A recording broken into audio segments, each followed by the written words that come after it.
tell people Agile's my baby. I've been nursing this baby along for a long time. Mobile Work Manager is almost like the kid you want to just beat up sometimes, but not really, right? It works great sometimes for us, works great not sometimes for us, and so we kind of took it upon ourselves to figure out how we wanted that to go, how we wanted to shape that better, and fortunately for us, we got some responsive ears. So Agile was kind enough to help us with that. So we're going to talk a little bit about what kind of partnership we've had, when we're going to roll this out, what we're going to get out of it, the future of that particular piece of software with us, and then we'll have a questions and comments period. I'm not the traditional person who likes for everybody to hold their comments or questions to the end of the presentation. I usually feel like if you had a question come up, it's relevant then. So raise your hand, ask me while we're going through this. Let's go ahead and make sure that it's interactive. So moving along, what have we been doing? To my knowledge, and if I'm not mistaken, we're the only people that use Agile's mobile solution currently. That mobile solution, actually, we went live with Agile 6.8, I think. I think this is a joke. Somebody's actually calling me while I'm in my presentation and my phone's vibrating. So is that you, David? Did you do that? So we went live with 6.8 in November of 2010. And not long after, about 6 months after, we went live with the mobile solution. So the mobile solution that we used was presented on this device. This is the Motorola MC75. It was picked about 1.5 years before we went live with the software. So at the time, it was the thing. And by the time we went live with it, it was no longer the thing, folks. I don't know how it happened that way, but it didn't, So I call this thing the brick. Most of the guys in the field describe the difficulties they have with the brick. They don't get good GPS readings from the brick. Some of them say, man, my fingers are too big for these keys, So I'm like, well, use the stylus and put the, digital keyboard up on it. And their response sometimes is, what's a stylus? And things of this sort. So, we deal with those kinds of problems, but this device got us through mobile work orders. It in fact does allow them to book work orders and work and people to the work sites that we're working in. It just wasn't as efficient and as great as we wanted it to be. And our speaker downstairs talked about trust, and he got Stuart using the F word, right? Fun. There's no fun in this device, folks, I'm telling you. No fun at all in this device. So we had technology limitations, and we were dealing with these, even the simplest of problems, like my fingers are too big for the keyboard, and stuff like that. So we wanted to branch out on that, try and see if we could do something better. Well, Agile took it upon themselves to upgrade that software on that device, and they started working on that. And the initial impression that we got from that was it just wasn't great. I don't know if it was the device that I had become biased against, or if the software itself just wasn't quite where we wanted it to go. So we left here a few years ago after a conference going, okay, this is not working out, And Vince said, we want an app. We need to come up with an app. It should be an app. It should be something you can put on your phone, something that you can do easily, something that's intuitive. Anytime the buzzwords start coming out, it makes me afraid, right? I hate buzzwords, and they're all out there. You get these stereotypical reactions from things like that, and we'll talk stereotypes a little bit later. But truthfully, the device, this thing, it became too expensive to replace, right? One of those was going to run us $2,000, $2+ actually, if I'm not mistaken. I know. I love the reactions. Thank you. That makes me feel like it's a relevant part of this conversation. It was $2,000 for this. My gosh, I could buy 5, 6, 7 tablets for that, depending on what I'm doing, right? So we had to make a change. So we went back to our offices, and I love whiteboards. I love dry erase boards. We have a room that has these wall to wall from one end to the other, and I just walk around them drawing on them anytime I'm thinking about something. And so we sat out in that room, and we started storyboarding. How did we think one of our employees in the field would want to record a work order? What question would he ask himself first? Or what would he or she anticipate the software asking them first? And we just drew it out on a board. And we called Agile, and we said, hey, we'd like for you guys to come over and visit with us about something that we want to talk about. And they were like, yeah, we're right on board with that. In fact, we were thinking the same thing. Sure you were. Come on. Don't try to run that past me. But again, they came in and we showed them what we had, and they said, yeah, this is right on board with what we want to do. So we took them on a site visit. I love this part of the story because it's my favorite part. We took them to Angola, to Louisiana State Penitentiary, or at least 1 mile outside the gate. It was close enough to where they should have been a little afraid, right? And we said, look, here's the Motorola device and the software we use now. Build us a work order from here. And they couldn't, because they couldn't get the signal, and they couldn't get the where and the how and the what we were working on. The device and the technology just wasn't there to provide that. So they went back and they started working things up. We went through a review, screenshots, layouts. They visited with us again. Eventually, we started getting a little working version of this thing, seeing what it could do, what it could not do. Deidre would come over and say, I don't like this. I don't like that either. I'm glad you pointed that out. Let's let them know.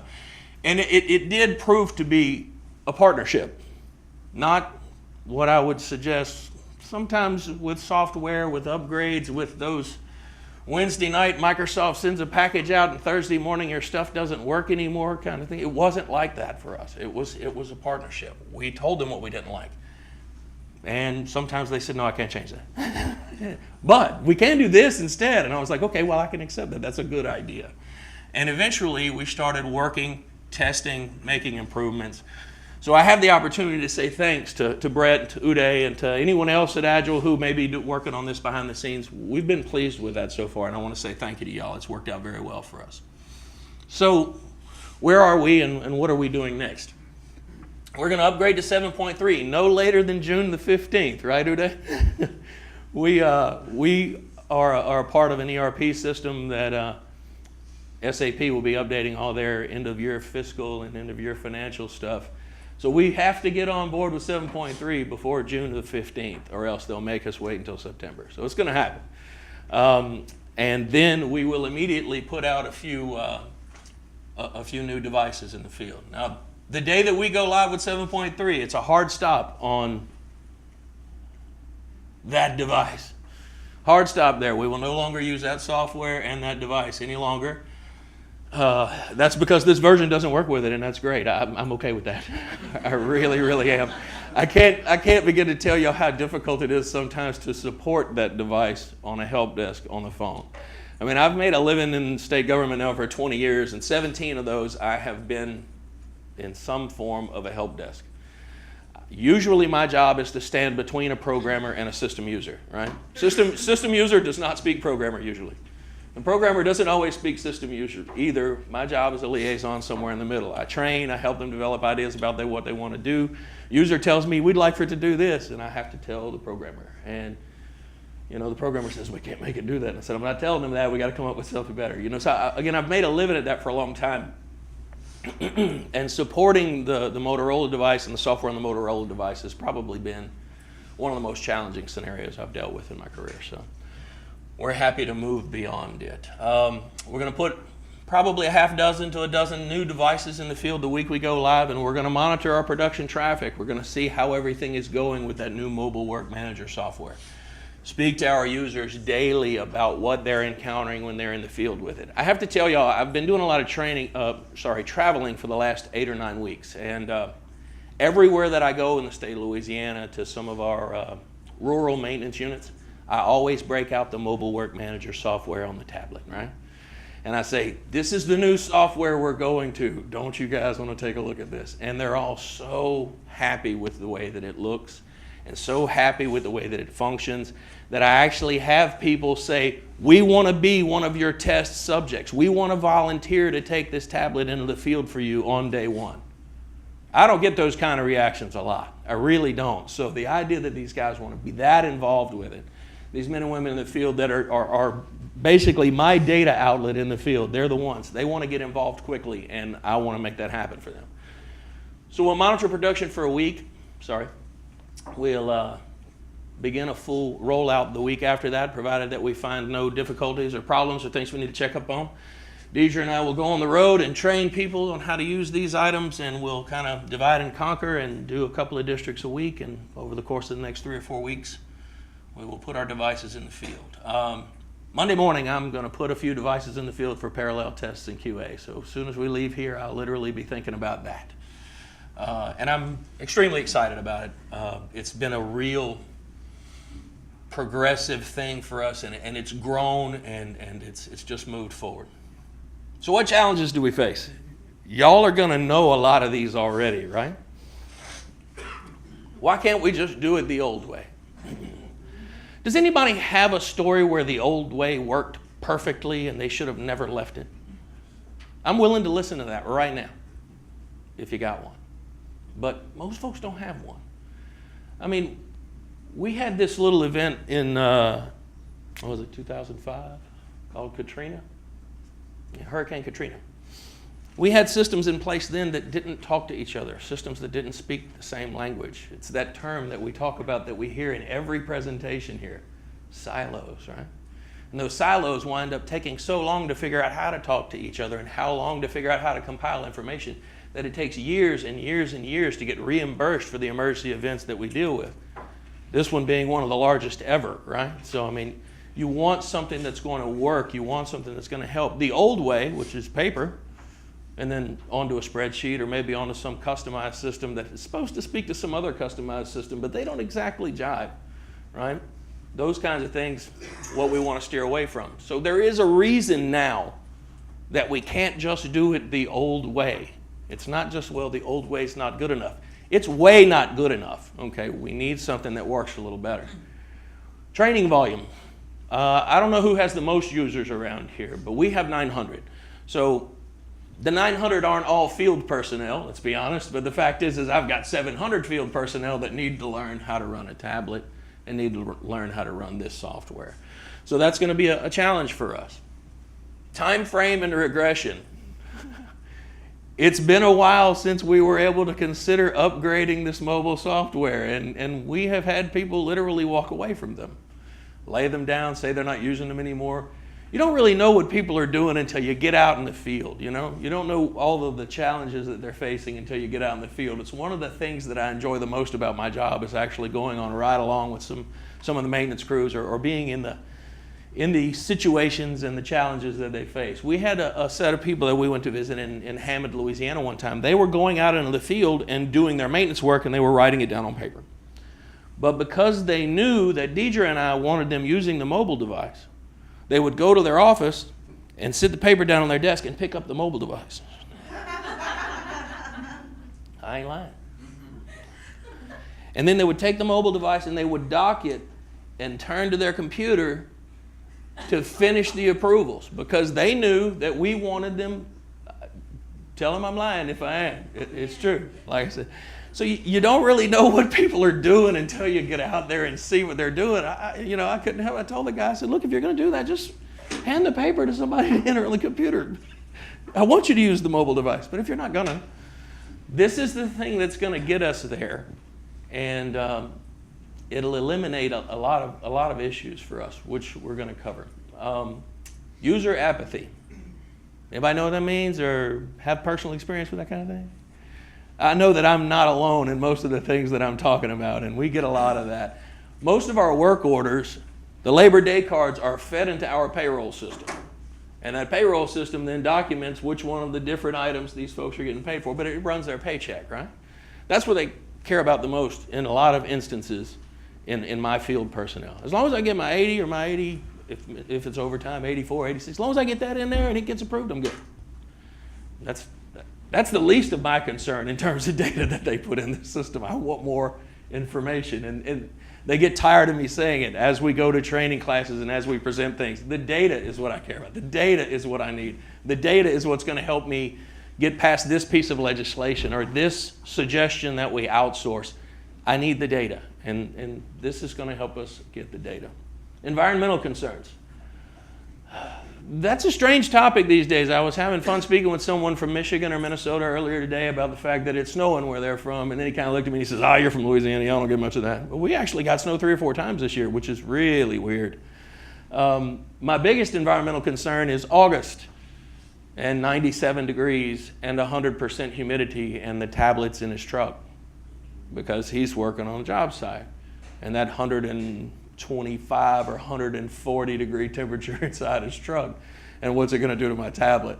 So there are some challenges to face still in terms of environmental concerns there. I'm thinking soft igloo ice chest bag to put the tablet in or something like that, not with ice, because then the whole humidity thing would just really blow it out of proportion. But I really don't know the answers to all of the questions we have yet. But again, if I'm fortunate enough for it to continue to be a learning experience, we'll just tackle some of these as we go. And finally, stereotypes or self-inflicted wounds. I have this thing about stereotypes because usually, while I'm guilty of some of them, they jump out at me. They just kind of leap out at me. The whole "if you're from Baton Rouge" thing, right?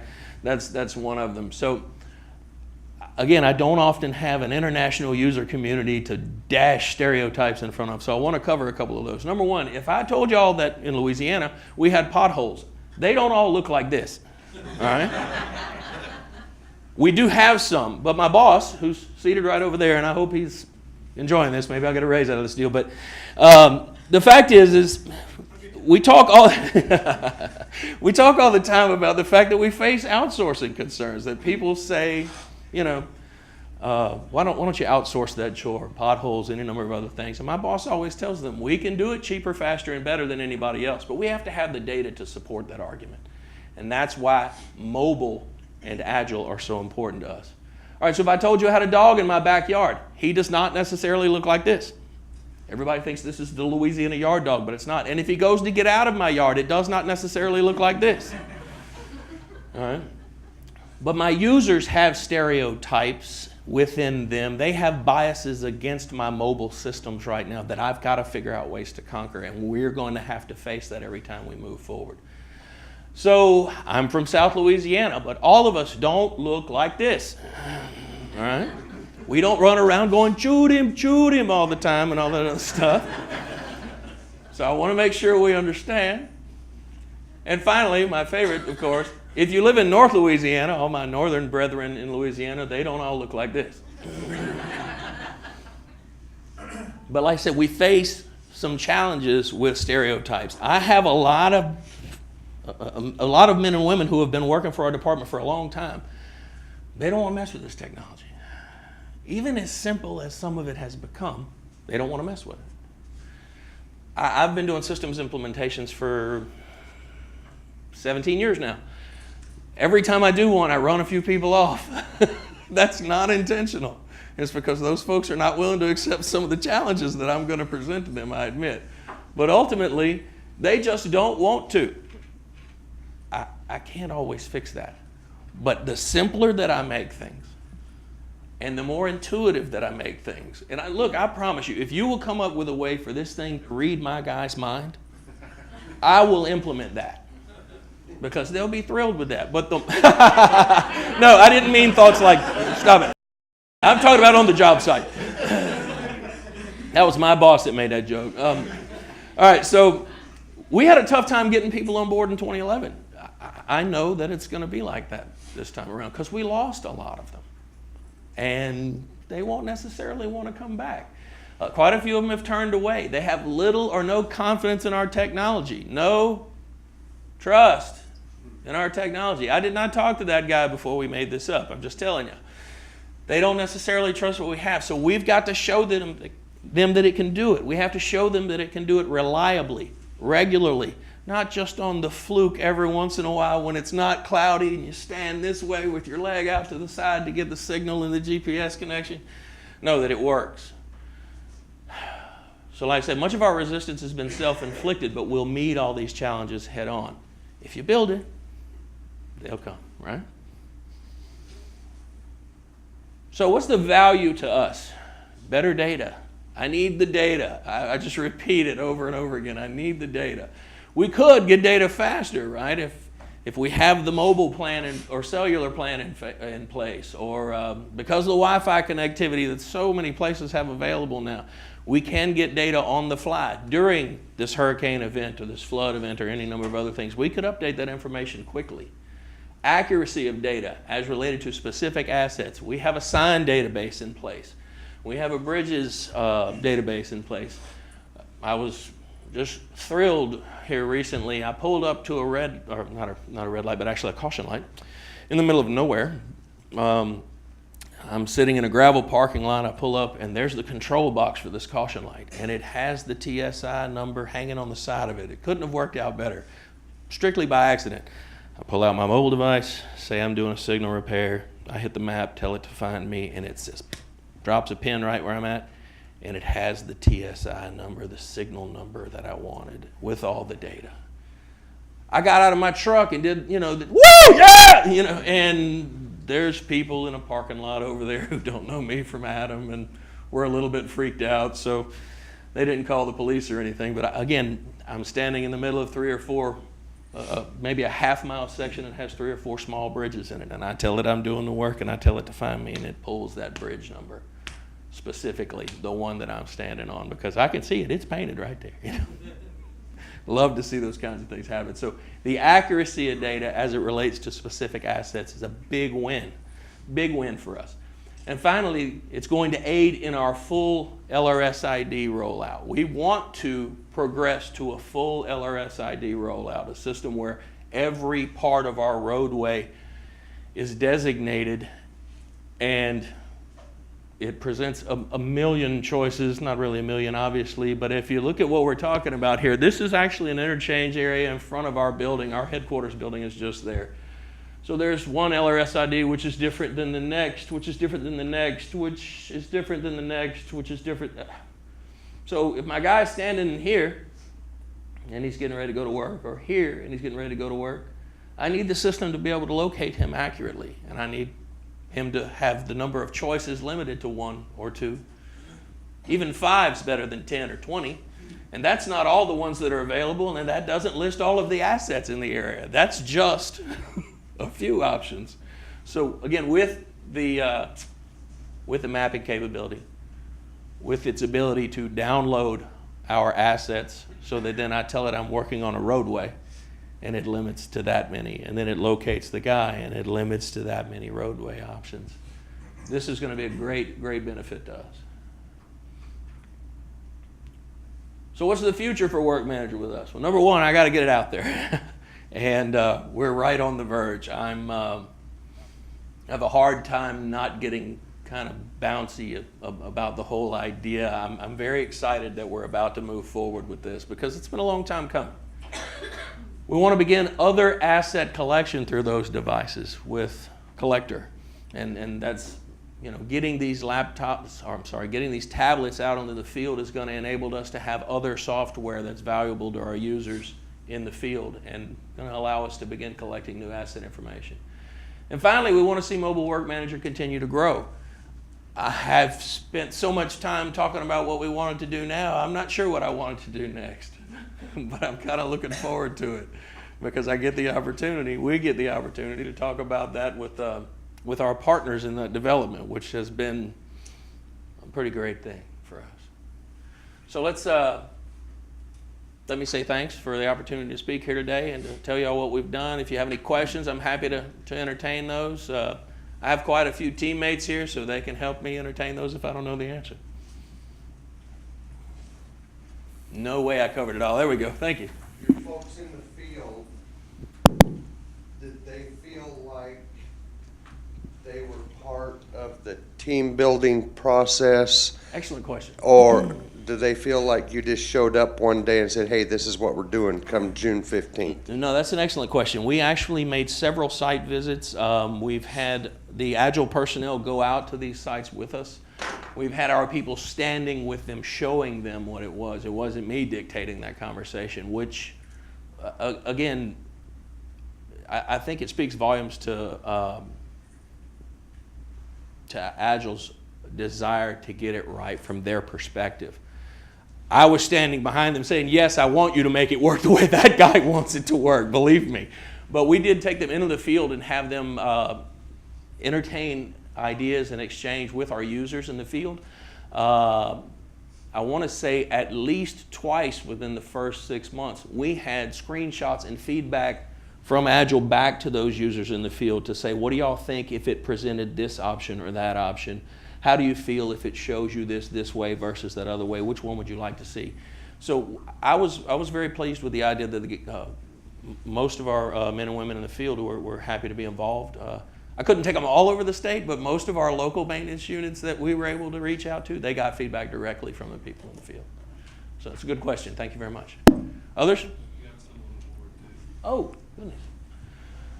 I didn't know we got those on board. Will using the mobile solution be an option or mandatory for your field crews? I'm not in a position to mandate. I would love to be able to mandate things to the field crews, but the fact is that I'm not in a position to mandate them. We track who does and doesn't build their work orders on mobile. I think at one point we were up to 50, 55%, maybe 60. I don't think it ever crossed 60% with the old device. I expect those numbers to climb with this, but I think the word mandate is something that I can't issue. That's not up to me. Yeah, don't get me wrong. If some district personnel or if their parish superintendent or ADA of operations, if their local administration makes it a mandate to them, that's up to them. But I don't have that luxury. So. And I'll add to that real quick. We always thought even coming into mobile, we even thought coming into mobile solutions to actually be just that. Not give them one device, here, use this, to give them different ways to do it. Some are actually still doing it on laptops, like our Signal crews, which have a lot more assets. It's easier for them to do it on a full version. So we want to make it where we more care about that the information is getting in correctly.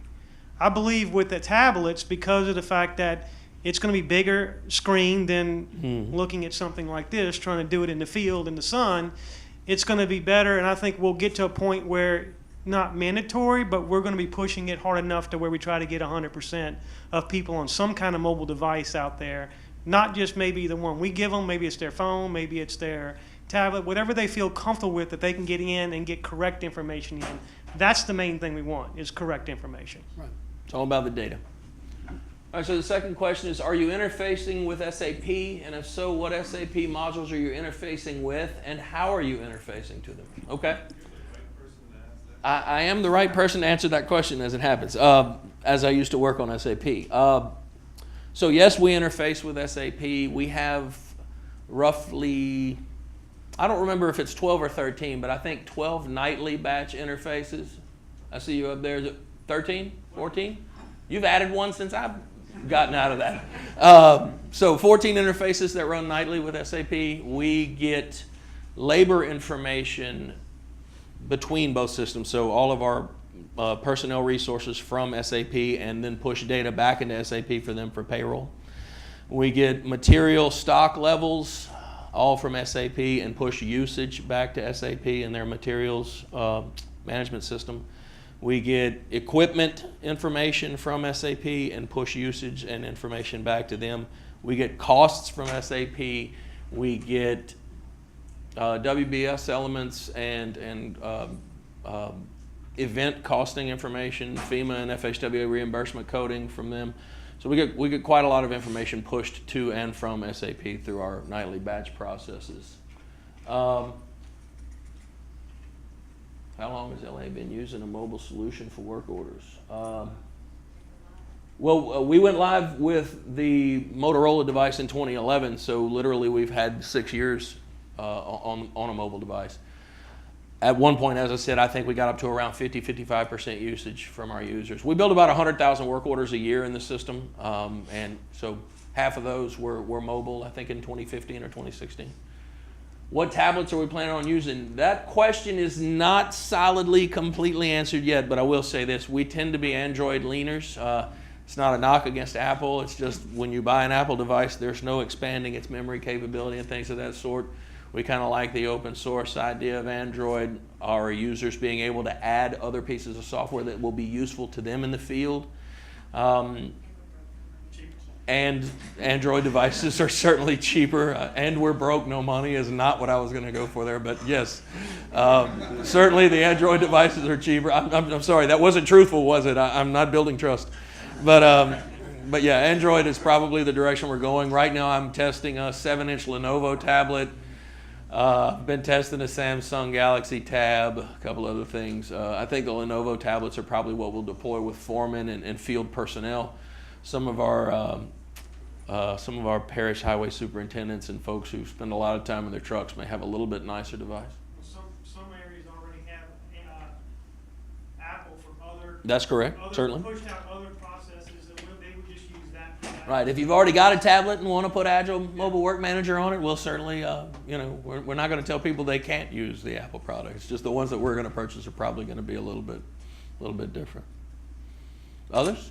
Sorry, a follow-up to that. The GPS accuracy, does that play into this at all? Because for work orders, you probably don't. For asset collection, you probably need higher accuracy. I certainly agree with you. I'll let one of the technical personnel speak maybe to the accuracy of that. What I can say is my testing is closer probably to a user test. Yeah, no, that's what I mean. In that I'm What do standing you on the need? side of the roadway and there's a signpost there and a signpost there and another asset on one side or the other of me, and I look to see if they come up on the screen when they come up. I don't know that I can vouch for accuracy in terms of whether or not it would pick this sign versus the one that's 4 feet from me or not. But the option is if there's multiple assets in there, it presents them all, and you pick the one you want, just within a certain range of you. Any further comment maybe on the accuracy point of that? That's about right. All right. Yeah, I was thinking more of the devices you already tested, so they're fine for your purpose. Yeah, and I've got 4 different devices that I've toyed around with. I haven't seen any that responded necessarily worse than the other. The one thing that I dealt with was some pixelation issues in the beginning, and when we went with the ability to download a finer grade of information in the mapping itself, just dig down a little further in those maps, we were able to get past that pixelation. So, all right. Other questions from the audience? Seeing none, appreciate y'all.